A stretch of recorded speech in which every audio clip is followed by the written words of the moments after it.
हरे कृष्णा दोस्तों, आप सभी का स्वागत है मेरे YouTube चैनल में। एक नई सुबह की शुरुआत, एक नई कहानी के साथ, एक सकारात्मक सोच के साथ।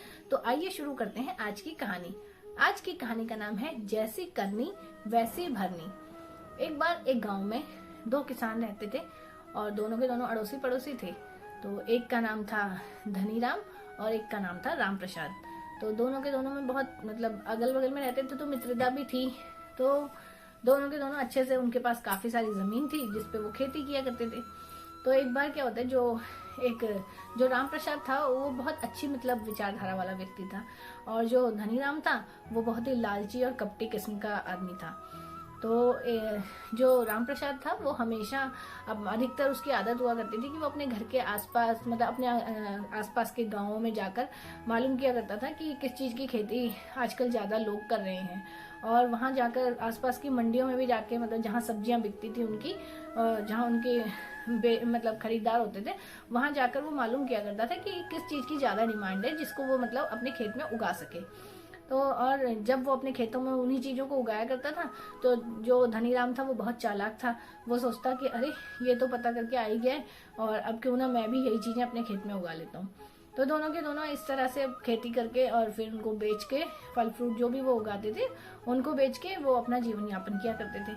अब एक बार क्या होता है, राम प्रसाद जाके अपने घर के पास में पता करता है सब जगह, मंडी में और आसपास के गाँवों में, कि इस बार प्याज की फसल अच्छी नहीं हुई है। तो वो सोचता है कि इस बार अगर मैं प्याज उगाऊंगा और मेरी अच्छी फसल होगी तो जो है मैं अच्छा मुनाफा कमा सकता हूँ। तो राम प्रसाद आके अपने खेतों में प्याज की बुआई शुरू कर देता है। बहुत अच्छे से उसके प्याज होने लगते हैं। तो एक उसको देखा देखी धनीराम भी अपने खेत में प्याज बो लेता है।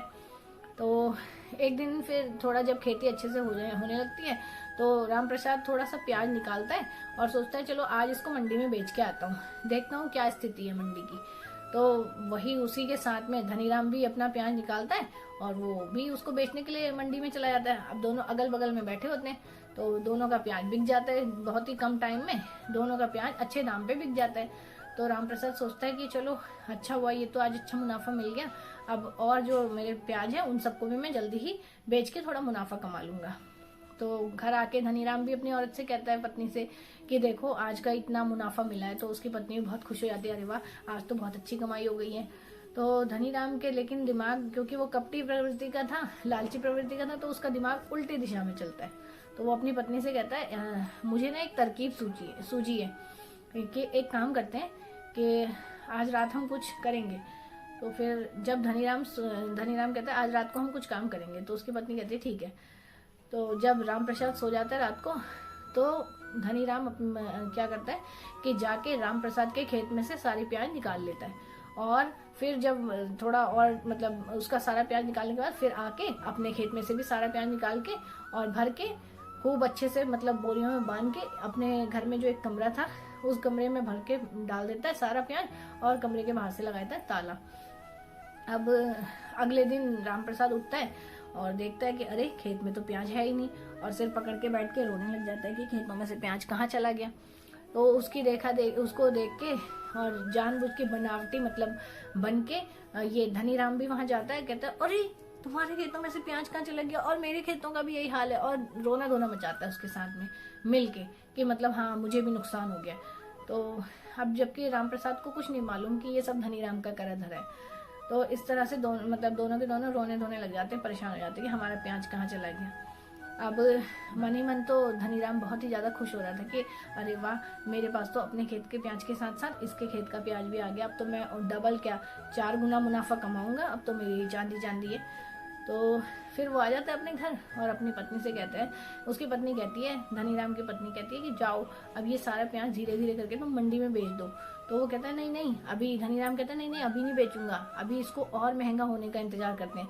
अभी मैंने पता किया था बाजार में 70 रुपए किलो जा रहा है, लेकिन जब ये 100 रुपए किलो तक आ जाएगा हम तब इसको बेचेंगे, थोड़े दिन इंतजार करते हैं, रहने दो। और अब वो अपने खेत में और कुछ नहीं उगाता, आराम से ठाट करके बैठ जाता है कि भाई मेरे पास तो इतना सारा प्याज है कि अब की बार तो मुझे कुछ करने की जरूरत नहीं है, मेरे तो अगले साल तक का गुजारा हो जाएगा, मैं आराम से अपना खुशी खुशी रह सकता हूँ 1 साल तक। तो इधर राम प्रसाद जो है परेशान हो जाता है कि मेरा सारा प्याज तो चोरी हो गया, अब क्या करूं। तो फिर वो दोबारा से बीज बोता है और दोबारा से प्याज की खेती शुरू कर देता है। तो अब की बार क्या होता है कि जब बहुत दिनों के बाद प्याज के दाम जब 100 रुपये किलो तक पहुंच जाते हैं, तो धनीराम सोचता है कि मैं बाजार गया था, मैंने पता करा मंडी में 100 रुपये किलो मतलब प्याज का दाम चल रहा है। तो ऐसा करते हैं, आज मैं जो है धीरे धीरे करके अब इस प्याज को बेचना शुरू करता हूँ। और उधर राम प्रसाद का प्याज भी जो है फलने फूलने लग गया, मतलब पूरी उसकी खेती अच्छी होने लग गई। तो उसने भी अपना प्याज निकाला और वो भी बेचने के लिए मतलब भरने लगा बोरियां। इधर धनीराम ने सोचा चलो आज ताला खोल के प्याज मैं भी बाजार ले जाता हूँ बेचने के लिए। उसने जैसे ही ताला वाला खोला तो उस कमरे में से इतनी बदबू आई, दोनों पति पत्नी ने नाक बंद करी, अरे ये क्या हो गया। जब उन्होंने बोरियां खोल के देखी तो वो सारा प्याज सड़ चुका था। अब उन्होंने मतलब इतना प्याज छुपाया था कि उसमें से एक दाना भी बेचने लायक, अपने इस्तेमाल करने लायक रहा ही नहीं। अब उनको बहुत पछतावा हुआ कि हमने तो जो है राम प्रसाद के साथ बहुत ही गलत किया और साथ में जो है अपना भी नुकसान किया। अगर हमने इसमें से अपनी खेती का प्याज ही मतलब अगर टाइम से बेच दिया होता तो शायद हमारा जो गुजारा है वो धीरे धीरे चलता रहता, लेकिन हमने अगले साल तक का गुजारा करने के मारे अपना प्याज और राम प्रसाद का दोनों का प्याज एक ही कमरे में भर दिया, जिसके कारण हमारा इतना बड़ा नुकसान हो गया। अब हम क्या करें। अब वो दोनों पति पत्नी सिर पकड़ के रोने लग गए और उधर जो है राम प्रसाद अपनी बोरियां भरे जा रहे हैं बेचने के लिए, बाहर मंडी ले जाने के लिए, मार्केट ले जाने के लिए। तो इस कहानी से हमें यही पता चलता है कि जो हम करेंगे, जैसा हम करेंगे वैसा ही भरेंगे। उन्होंने धनीराम ने और उसकी पत्नी ने दूसरों के लिए गड्ढा खोदा था, राम प्रसाद के लिए गड्ढा खोदा था और अंत में वो जो है खुद ही उस गड्ढे में गिर गए। उन्होंने सोचा था कि राम प्रसाद नुकसान में रहेगा और वो फायदे में रहेंगे, और हुआ इसके बिल्कुल उल्टा। राम प्रसाद रहा फायदे में क्योंकि उसने वापस अपनी मेहनत करनी शुरू करी और दोबारा से प्याज बेचना शुरू करा।